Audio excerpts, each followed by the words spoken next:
The Letter in the Train by K. Bread Barfield. In the summer of 1934, a letter arrived in my boarding house room in St. Louis that altered the course of my life. It was printed on paper so thick it might have doubled as roofing, stamped with the seal of a company I'd never heard of, the Crossett Lumber Company. Inside was an offer. Not for a job in the ordinary sense, but for a new venture in wood utilization. For an engineer fresh from school, it was irresistible. Here was a company that spoke of lumber not as fuel, but as destiny. The letter bore the name of E.W. Cap Gates, mill manager. Below his signature, someone had typed in small letters, "blind in one eye and couldn't half see out the other." At first I thought it a joke. Later I learned it was gospel truth. What struck me then was not the odd humor, but the note scrawled in blue ink across the bottom. "Paper is lumber in thinner clothes. Come see."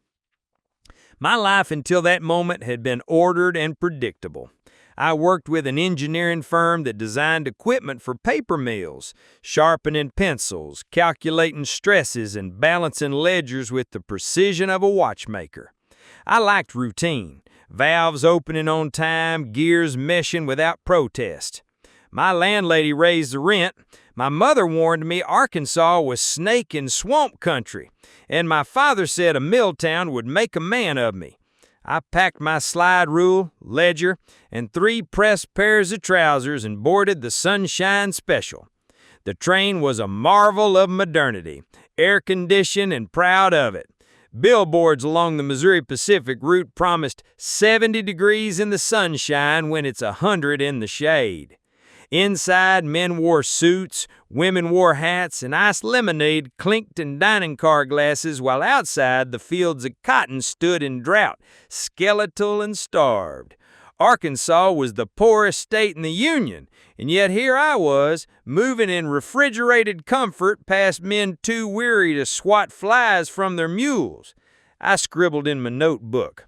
Technological bubble equals 70 degrees, outside reality equals 100 degrees.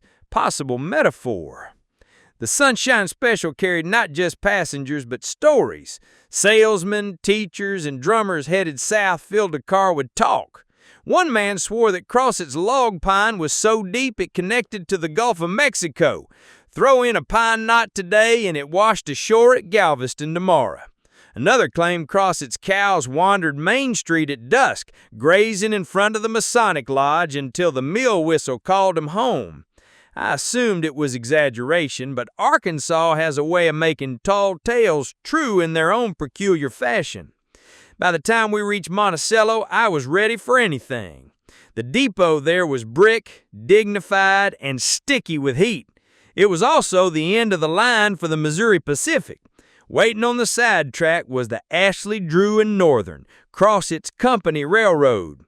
40 miles of timber and sawdust stretched south, hauled by a 280 consolidation engine that grumbled like an old man.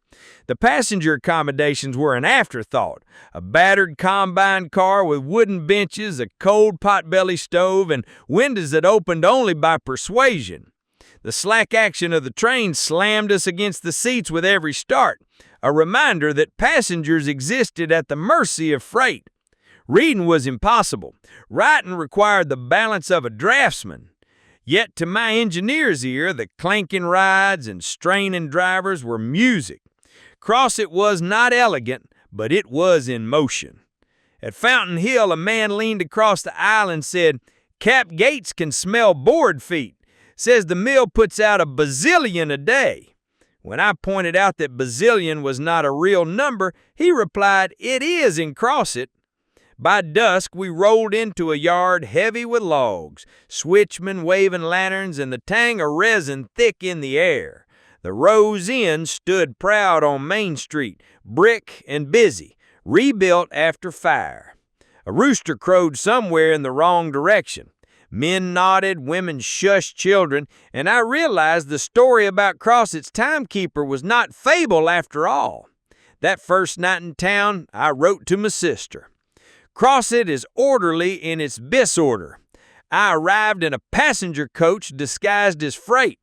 Cap Gates is spoken of as prophet and prankster, measuring lumber in bazillions. The town's clock is a rooster named General Beauregard, acquired from the Hamburg courthouse. He crows at hours unfit for men, but entirely suited for this place. The company owns the houses, the stores, even the cows that graze on Main Street. I'm expected to help build a paper mill, though here they call it thin lumber. Crossett itself is a machine, illogical, eccentric, absurdly efficient. At 3:15 a.m., the rooster crowed again. Entirely wrong, entirely Crossett.